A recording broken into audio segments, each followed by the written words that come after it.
আলহামদুলিল্লাহ ওয়াসসালাতু ওয়াসসালামু আলা রাসূলিল্লাহ ওয়া আলা আলিহি ওয়া সাহবিহি আল্লাযীনা সারু ফি নুসরাতি দীনিহি সাইরান হাসীসা আম্মা বাদ। আজকে আমরা জানব সূরা হামিম সাজদা তারতিবুন নুজুল নাজিলের ধারাবাহিকতায় তথা কোন সূরার পর নাজিল হয়েছে সেদিক দিয়ে এটি 61 নম্বর সূরা। এই সূরার আগে নাজিল হয়েছে সূরা মুমিন, পরে নাজিল হয়েছে সূরা আশ-শুরা। এই সূরাটিতে আমরা যদি তাকাই তা তারতিবুল মাসহাব বর্তমান কোরআন মাজিদের বিন্যাস অনুযায়ী এটি 41তম সূরা। এই সূরাটির আগে আছে সূরা মুমিন বা সূরা গাফির, পরে আছে সূরা শুরা। এই সূরাটিকে আয়াত আছে 54টি। এই সূরাটিকে আমরা মাক্কি সূরা বলি কারণ মাক্কি যুগের মাঝামাঝিতে নাজিল হয়েছে।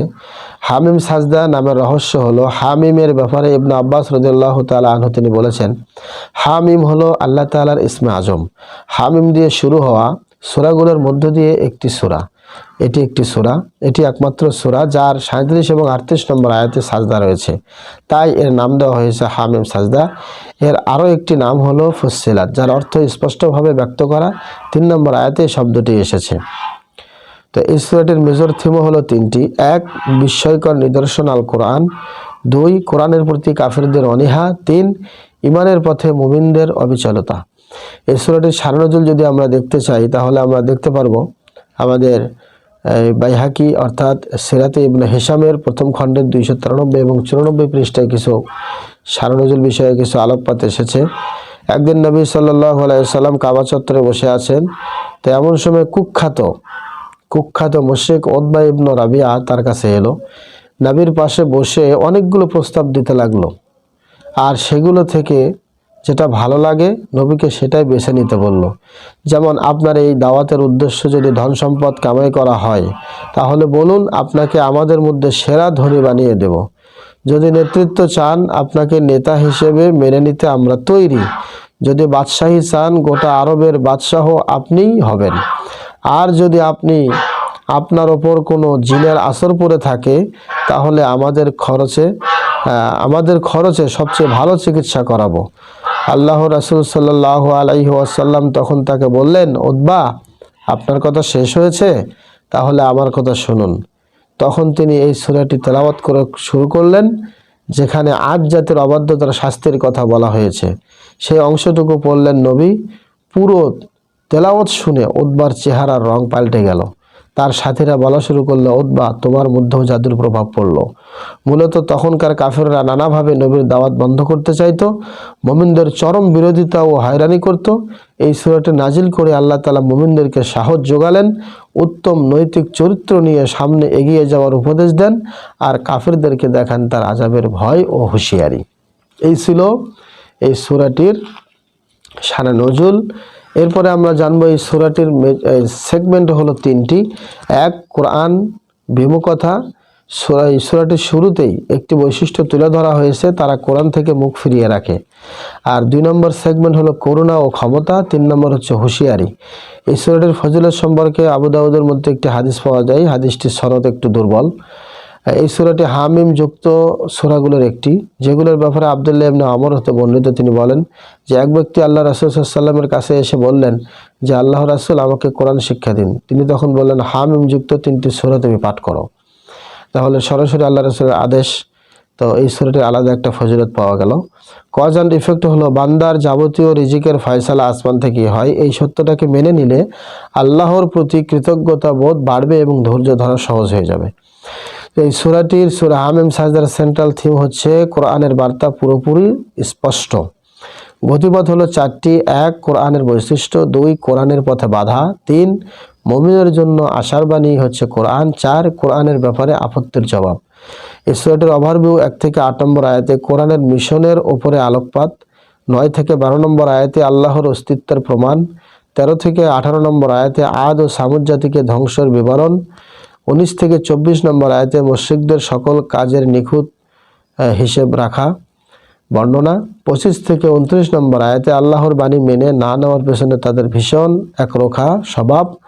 আর 30 থেকে 32 নম্বর আয়াতে আল্লাহ সৎকর্মশীল বান্দারা দুনিয়া ও আখিরাতে উভয় জগতে পুরস্কার পাবে, এ বিষয়ে আলোকপাত।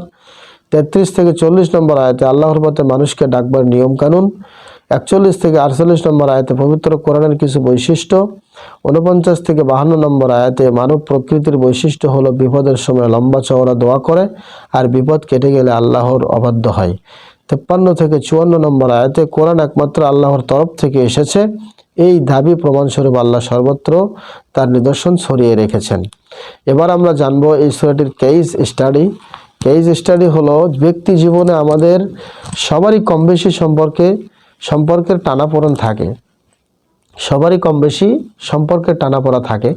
তো পারস্পরিক কলহ বা ঝুট ঝামেলা জীবনে এসেই পড়ে, তবে এসব ঝামেলা থেকে বাঁচবার পথ কিন্তু কোরআন আমাদেরকে দেখিয়ে দেয়। এই সূরার 33-34 নম্বর আয়াতগুলো একটু দেখা যাক। ভালো ও খারাপ সমান হয় না, অধিক ভালো দিয়ে খারাপের মোকাবেলা করো, তাহলে দেখবে তোমার ও যার মধ্যে শত্রুতা আছে সে কেমন অন্তরঙ্গ বন্ধু হয়ে গিয়েছে। দেখলেন তো কি চমৎকার এক সমাধান। জীবনের চলার পথে যখনই মনে করবেন বা মনে হবে কারো সাথে আপনি উটকো ঝামেলায় জড়িয়ে পড়েছেন, কিংবা না চাইতেও কেউ গায়ে পড়ে ঝগড়া বাঁধাবার চেষ্টা করছে, তখনই সেই খারাপ পরিস্থিতিকে ভালো কিছুর মাধ্যমে মোকাবেলা করতে শিখুন। সেই ভালোটা কি, তাও এর পরের আয়াতে আল্লাহ জানিয়ে দিয়েছেন, আর তা হচ্ছে ধৈর্য, সবুর করা। যখন এই গুণটি নিজের মধ্যে ধারণ করবেন, তখন দেখবেন ওসব উটকো ঝামেলা আপনার জীবন থেকে বিদায় নিয়েছে এবং জানের দুশ্মনও হয়ে গিয়েছে আপনার অন্তরঙ্গ বন্ধু। এই বিষয়ে তাফসির ইবনে কাসির 6ষ্ঠ খণ্ডের 541 নম্বর পৃষ্ঠায় এই কথাগুলো আপনারা পাবেন। এবার এই সূরার রিফ্লেকশন বা তাদাব্বুর হলো, যারা আল্লাহর আদেশ মতো সম্পদ খরচ ও দান খয়রাত করে না, সেসব লোকই পরকালে অস্বীকার করে। এই সূরার 7 নম্বর আয়াত এটি, মুশরিকদের ব্যাপারে এসেছে এই আয়াতটি। এখন মনে একটা ভাবনা ঘুরপাক খায়, তাদের এত খারাপ বৈশিষ্ট্য থাকতে পরকাল অস্বীকার করার সাথে সম্পদ খরচ করার কথা বলা হয়েছে কেন? ওই বিষয়ের সাথে এর সম্পর্ক কি? আল্লাহর রাস্তায় সম্পদ খরচ করার বিষয়টি উল্লেখ করার কারণ হলো, ধন সম্পদ মানুষের সবচেয়ে প্রিয় বস্তু। এই জন্য বলা হয়ে থাকে, সম্পদ হলো রুহের সহোদর ভাই।